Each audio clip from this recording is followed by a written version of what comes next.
2025, Kinshasa, la capitale de la République démocratique du Congo, a vibré au rythme du deuxième forum du bassin du Congo. Ce forum de haut niveau, de qualité internationale, qui a réuni des experts, des professeurs d'université, des chercheurs, autant de têtes pensantes, en tout cas, ont réfléchi sur les questions liées aux ressources en eau dans les bassins du Congo. Des échanges d'expériences des autres bassins tropicaux comme les bassins de l'Amazonie. En tout cas, c'était un moment enrichissant qui a ouvert la voie au développement durable du bassin du Congo. Le thème de ce grand forum international était libérer les potentiels services des ressources en eau en vue d'atteindre le développement durable dans le bassin du Congo. Madame, Messieurs, bienvenue à cette édition spéciale liée à ce grand forum du bassin du Congo organisé par le Centre de recherche en ressources en eau du bassin du Congo et l'école régionale de l'eau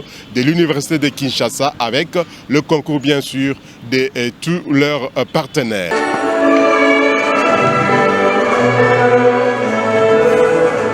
Le message du chef de l'État est clair.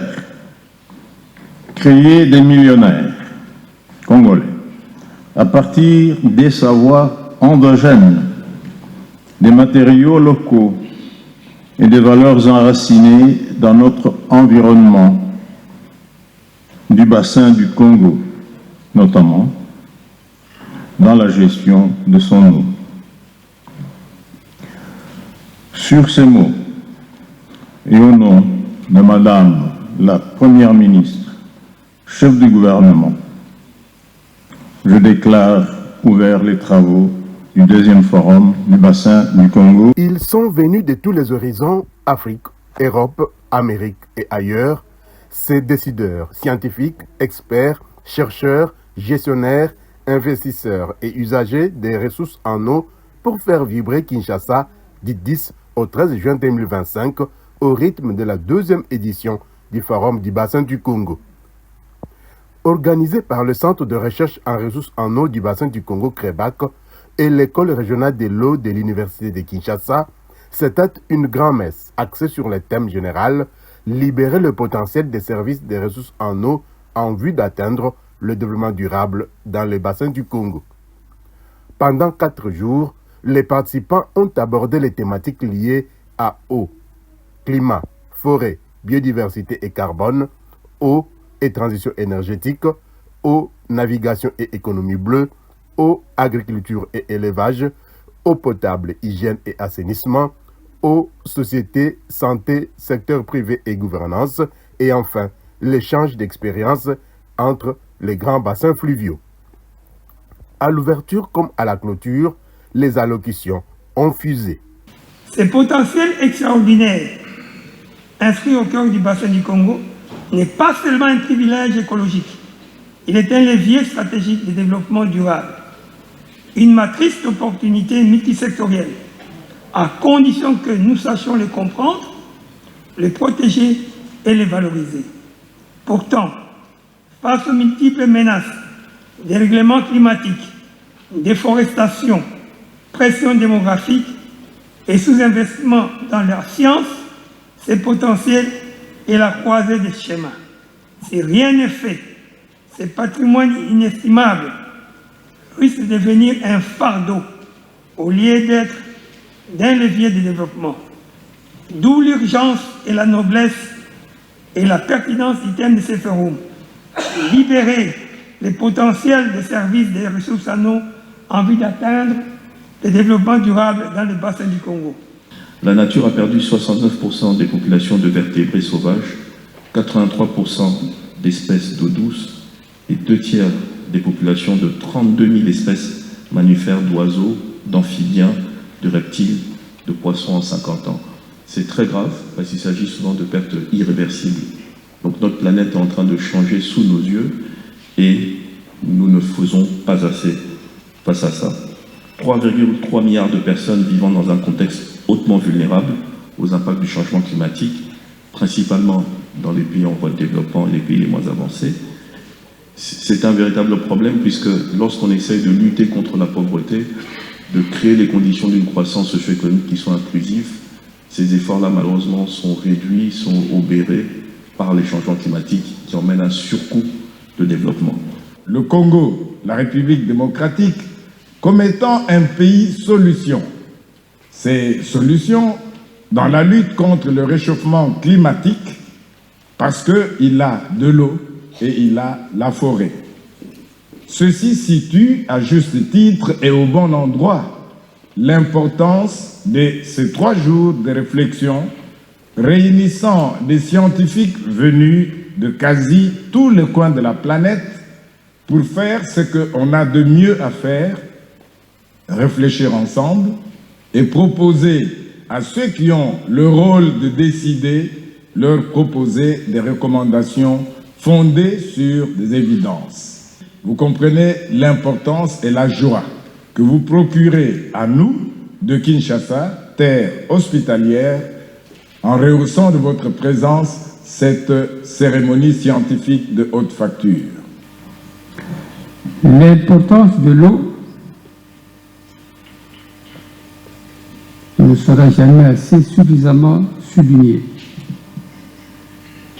L'eau est non seulement une ressource vitale, comme nous avons suivi, pour les populations humaines en termes de besoins domestiques et sanitaires, mais elle est aussi directement, indirectement liée à beaucoup d'autres domaines socio-économiques et environnementaux tels que le climat, l'agriculture, l'élevage, l'énergie, l'environnement, le tourisme, la récréation, l'économie et la santé. Sa valeur est à la fois sociale, culturelle, environnementale et économique. Le bassin du Congo, 2e poumon écologique mondial, après l'Amazonie, recouvre, comme vous le savez, plus de 3 700 000 km² et offre un potentiel hydrique de plus de 1300 milliards de mètres cubes d'eau par an. Il représente plus de 50% des ressources en eau douce de l'Afrique et en constitue le socle vital pour l'agriculture, l'hydroélectricité, le transport fluvial, la préservation de la biodiversité, la sécurité alimentaire et climatique. Mais ce trésor est aujourd'hui exposé à des menaces multiples, qui sont le changement climatique, la déforestation accélérée, les pollutions industrielles, minières et domestiques, ainsi que le déficit en infrastructures scientifiques et technologiques. D'où la nécessité pour nous, décideurs, gestionnaires, chercheurs et innovateurs, de bâtir ensemble une vision commune, résiliente et durable pour l'avenir du bassin. Le bassin du Congo, cet écosystème qui est très important pour nous, pour notre avenir, l'avenir de notre région, et qui nous fournit des capitaux naturels pour notre développement socio-économique, pour notre bien-être. Et c'est qu'il n'y a pas une attention qui est accordée à cet écosystème, à sa juste valeur. Il est important que nous puissions d'abord sensibiliser les parties prenantes pour comprendre l'importance, les rôles que le bassin du Congo joue dans l'équilibre climatique, mais aussi pour notre survie et pour le bien-être socio-économique. Alors c'est pourquoi nous avons lancé cette initiative, le Forum du bassin du Congo, qui est à sa 2e édition. Je dirais que en 2018, nous avions tenu la première conférence internationale sur le bassin du Congo, mais qui était à Washington. Nous tenons là-bas, mais c'est que les gens n'ont pas l'occasion de pouvoir palper de leurs doigts les réalités du bassin du Congo et les défis. Alors c'est ainsi que nous avions pensé que nous pouvions organiser les forums du bassin du Congo en commençant par la première édition qui avait eu lieu en 2021 et puis ça c'est la deuxième édition qui est tournée autour du thème principal, libérer les potentiels des services de ressources en eau en vue d'atteindre le développement durable dans le bassin du Congo. Pourquoi cela? Puisque nous voyons l'eau sous toutes ses formes. L'eau, à partir de l'eau, nous avons l'énergie propre. À partir de l'eau, nous avons la biodiversité aquatique. L'eau maintient les écosystèmes aquatiques et les vulnérables tels que les forêts inondées, les tourbières, les zones humides. À partir de l'eau, nous pouvons développer l'industrie extractive. À partir de l'eau, nous avons les transports pour connecter nos entités territoriales décentralisées, mais aussi pour connecter les différents pays riverains du bassin du Congo afin d'assurer l'échange de biens et de services. Donc à partir de l'eau, nous pouvons bien cultiver toute l'année, ne pas toujours dépendre de l'agriculture pluviale, du climat de la pluie, mais cultiver toute l'année afin d'atteindre les objectifs de la sécurité alimentaire. Dans ces contextes-là que nous avons conçu la deuxième édition du Forum du bassin du Congo autour des services des ressources en eau. Et puis, nous sommes ici aujourd'hui, ça a été les lancements. Et nous allons continuer avec les travaux jusqu'au 13 pour pouvoir recueillir les informations importantes qui peuvent être utilisées afin de pouvoir appuyer la prise de décision des gestions durables des ressources en eau dans le bassin du Congo. Suivi des sessions thématiques en plénière et des side events.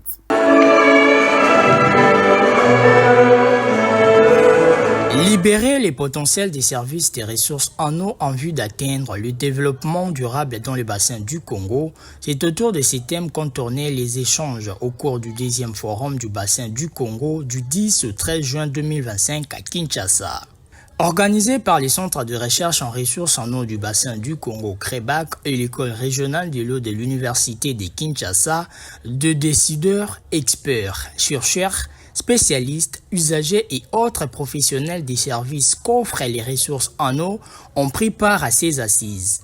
Les institutions nationales, sous-régionales, régionales et internationales ont également participé à cette grand-messe dont la Commission internationale du bassin Congo Ubangi Sanga, SICOS en sigle, représentée par sa plus haute autorité, la secrétaire générale Marie-Thérèse Itongo, qui a évoqué la nécessité d'une gestion intégrée de ressources en eau dans les bassins du Congo. L'eau est vitale pour le monde. L'eau est vitale pour nous aussi, mais l'eau est vitale également pour toutes les activités que nous pouvons faire. Et ce que la SICOS apporte aujourd'hui, c'est l'appui aux États pour la gestion intégrée des ressources en eau. Et ce grand bassin mérite d'être étudié. Comme je l'ai écouté aujourd'hui, et la SICOS est convaincue de cela, c'est qu'on ne peut pas avoir une ressource telle que l'eau sans avoir les données qui peuvent nous permettre de la qualifier, de la quantifier. Et il est très très important que la SICOS, les parties prenantes, le gouvernement, les décideurs travaillent de concert avec les scientifiques qui pourraient nous donner les voies de solution à cette problématique. Les différentes thématiques abordées lors de ces forums de haut niveau ont jeté les bases pour consacrer le développement durable des pays du bassin du Congo à partir des ressources en eau, deuxième bassin du monde après celui de l'Amazonie. Il faut simplement l'aider à comprendre que l'eau est vitale. Je vais me répéter peut-être, mais si je me rappelle bien, nos ancêtres considéraient l'eau comme une ressource digne, une ressource qui apporte la vie. Et c'était une ressource sacrée. Et aujourd'hui, on a perdu la sacralité de l'eau. Et je pense que c'est pour cela que les personnes qui vivent dans notre siècle ne considèrent plus l'eau comme quelque chose de vital. Et lorsqu'on a quelque chose en abondance, on a l'impression qu'on l'aura toujours. Donc je pense qu'il faut imprégner dès le bas âge la solution de l'eau comme une ressource vitale. Aujourd'hui, j'ai entendu que l'eau est vitale, l'eau c'est la vie, mais nous sommes composés aussi à 90% de l'eau. Si nous ne structurons pas notre eau qui est intérieure, nous ne pouvons pas comprendre comment structurer l'eau qui est extérieure et qui nous nourrit. À en croire les participants, ces forums organisés par les CREBAC et l'ERE, que dirige le professeur Raphaël Chimanga, est tombé à point nommé pour constituer un outil d'aide à la décision. Le bassin du Congo joue un rôle qui va au-delà de nos frontières. Pas seulement de l'Afrique, mais aussi un rôle global dans l'atténuation des effets du changement climatique. Nous devons dire que les bassins du Congo, à partir du bassin du Congo, les forêts du bassin du Congo, par le recyclage des limites atmosphériques, les forêts du bassin du Congo envoient de la pluie qui soutiennent la vie d'environ 300 millions de personnes qui sont au nord de l'Afrique et est de l'Afrique, vous comprenez. Donc ça va au-delà des frontières de la RDC, de l'Afrique centrale, ça va au-delà.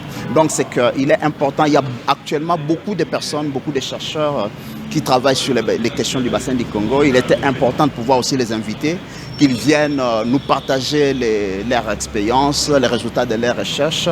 Donc c'est l'échange des connaissances, l'échange des informations en vue de pouvoir voir comment est-ce que nous pouvons valoriser ce qui est disponible, évaluer ce qui manque et voir comment est-ce que nous pouvons avoir un roadmap pour les recherches futures et le développement dans le bassin du Congo. Paris gagné donc pour les CREBAC et l'école régionale de l'eau. Les rendez-vous est pris pour la 3e édition du forum en 2027.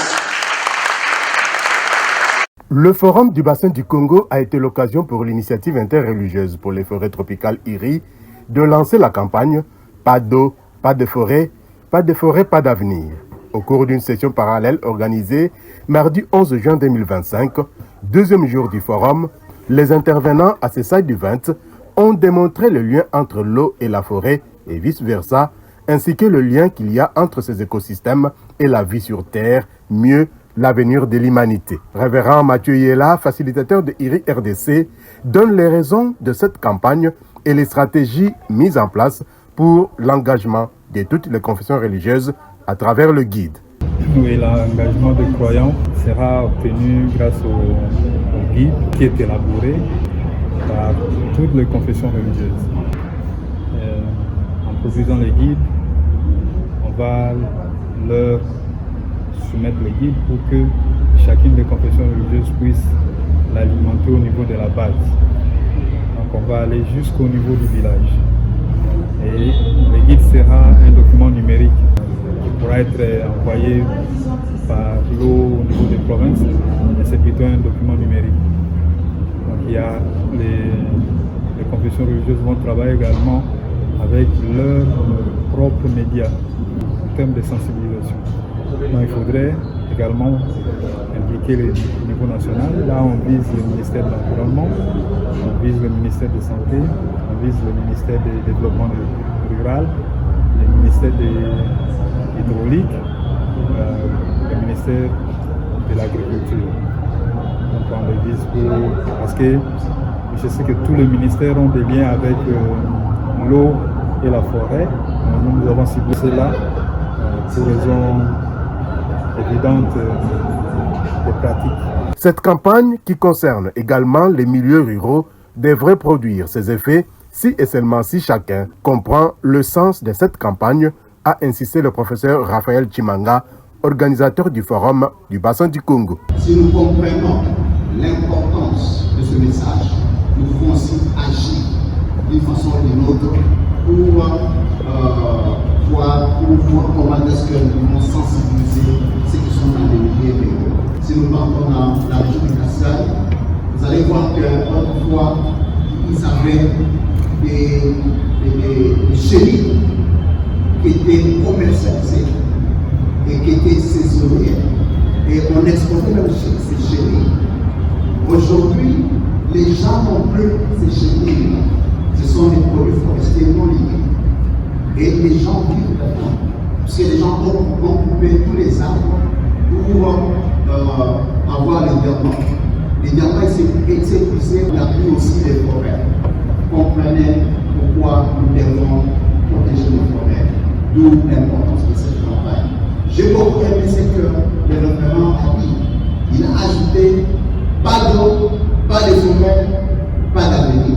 Donc on commence aussi par nous. Dieu a mis la nature et tout ce qui s'y trouve à la disposition de l'homme pour les gérer durablement. Raison de plus pour l'homme de prendre soin de cette nature. À l'issue de cette campagne, pas d'eau, pas de forêt, pas d'avenir. IRI RDC s'attend à un changement de mentalité pour prendre soin de la forêt et de l'eau, éléments essentiels pour assurer l'avenir de l'homme.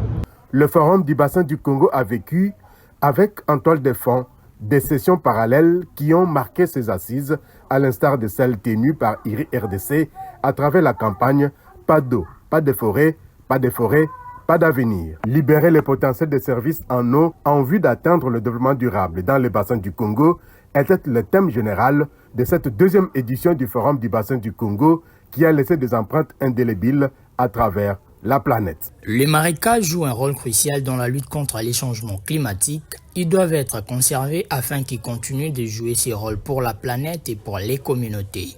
À l'occasion d'un événement consacré à la thématique eau, forêt, climat, biodiversité, le professeur Jean-Robert Bwangoy, administrateur gérant de la société ERA Congo, a insisté sur la nécessité de conserver les marécages du bassin du Congo en général et de la RDC en particulier. Les marécages, je l'ai dit, sont importants. Donc, ici, en Afrique centrale, vous savez que c'est là que nous allons vraiment prendre de l'eau propre à la consommation. Et je vais contredire le présentateur d'hier, le directeur général de la Régie des eaux, en disant que nous avons des sources dans les marécages, des sources d'eau potable et propre que nos ancêtres et nous-mêmes avons toujours été capables d'utiliser pour notre consommation. Les marécages ont plusieurs fonctions dans les cycles de l'eau, la filtration naturelle et la régulation du climat local, au-delà d'être des habitats pour la biodiversité qui y vit. Mais les marécages, ce sont également et surtout des puits de carbone dans leur fonction de stockage de carbone pour ainsi lutter contre les réchauffements de la planète. Alors ici, la superficie et la distribution sont encore un sujet de controverse. La composition, la productivité, les fonctions écologiques, physiques sont encore très peu connues.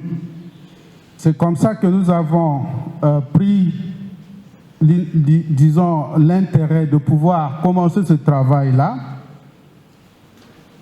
et pour essayer d'avoir une caractérisation meilleure, d'abord en commençant par avoir l'étendue et la distribution des marécages dans le bassin du Congo. L'intervention du professeur Jean-Robert a sonné dans les oreilles des participants à ces forums de haut niveau comme un plaidoyer à l'endroit non seulement des communautés, des scientifiques, des experts, mais aussi des partenaires techniques et financiers pour conserver les marécages tout en trouvant des solutions alternatives durables en faveur des communautés locales et peuples autochtones qui dépendent directement de ces écosystèmes. La conservation des marécages doit donc être une priorité non seulement pour la biodiversité, mais aussi pour le bien-être des populations. Le Forum du bassin du Congo, organisé par les centres de recherche en ressources en eau du bassin du Congo, CREBAC, et l'école régionale de l'eau de l'université de Kinshasa, a fermé ses portes ce 13 juin, mais il aura laissé ses empreintes pour consacrer le développement durable des pays du bassin du Congo à partir des ressources en eau à travers tous les services qu'ils offrent. Paris gagné donc pour le professeur Raphaël Chimanga, les CREBAC et l'école régionale de l'eau de l'UNIKIN. Puis des recommandations thématique par thématique. Promouvoir la recherche appliquée et l'innovation. Soutenir la recherche interdisciplinaire sur l'hydrodynamique, la sédimentologie et les interactions fleuve-territoire, afin de mieux planifier l'aménagement fluvial et prévenir les risques. Améliorer la gouvernance de l'eau à l'échelle du bassin. La modélisation hydrologique et hydraulique qui a été proposée déjà dans différentes sessions, qui revient pour estimer les ressources en eau disponibles, superficielles et souterraines. Il faudra réguler la prolifération des forages illicites et sécuriser les ressources en eau de surface, notamment les eaux du fleuve et des rivières, car les eaux de forage présentent souvent une acidité apparemment très élevée au niveau du bassin du Congo. Prendre en compte les besoins réels de ces communautés, de ces peuples, dans les projets carbone, les appliquer à toutes les étapes, de la conception à la mise en œuvre et jusqu'à leur évaluation. Former ces communautés et ces peuples aux métiers verts et activités de substitution à la pression sur les ressources naturelles, renforcer les capacités techniques et organisationnelles de ces peuples et communautés en matière de gestion des crédits carbone. Promouvoir des partenariats multi-acteurs entre la société civile, les ONG, l'État et bien sûr le secteur public. L'utilisation de modèles hydrologiques et climatiques avancés doit être systématisée pour simuler différents scénarios d'évolution du bassin versant sous l'effet du changement climatique. Ah, ben voilà, c'est mieux là, non? Ouais. Ces simulations éclaireront les décisions stratégiques, notamment pour la planification territoriale, la gestion des infrastructures hydrauliques et la protection des écosystèmes sensibles. 7e recommandation, restauration et conservation des zones humides et tourbières. Promouvoir des alternatives économiques durables pour réduire la pression sur les écosystèmes, impliquer les communautés locales dans la gestion participative des ressources naturelles, dans les domaines des savoirs endogènes et peuples autochtones, valoriser et préserver les savoirs endogènes des peuples autochtones, documenter et intégrer ces savoirs dans les stratégies de gestion durable, créer des programmes de renforcement des capacités pour les communautés autochtones. L'élaboration d'un plan de relance de l'irrigation agricole à l'échelle régionale pour traduire les stratégies nationales de développement de l'irrigation des différents pays dans un plan d'action opérationnel avec des phases pilotes dans les différentes zones potentielles à l'agriculture. D'identifier et aménager des zones prioritaires d'irrigation à fort risque de sécurité alimentaire pour garantir un socle de production alimentaire et assurer ainsi la sécurité alimentaire de ces populations. Mais les perspectives sont encore plus éloquentes, énoncées par le professeur Raphaël Chimanga, directeur du CREBAC et de l'école régionale de l'eau de l'Unikine. Nous pouvons noter des perspectives ci-après. Institutionnaliser les forums du bassin du Congo comme une plateforme régionale qui servira d'interface science politique pour les questions transversales des ressources en eau, positionner les forums comme catalyseurs de recherche interdisciplinaire sur les services de ressources en eau de manière transversale, faire émerger une vision intégrée des services rendus par l'eau, structurer un portefeuille des projets transfrontaliers stratégiques, asseoir le leadership du bassin du Congo dans la diplomatie environnementale mondiale et consolider les livrables du Forum du bassin du Congo comme instrument de plaidoyer. Le deuxième forum du bassin du Congo appartient désormais au passé. Le rendez-vous est pris pour 2027 pour la 3e édition du forum du bassin du Congo avec plus d'envergure.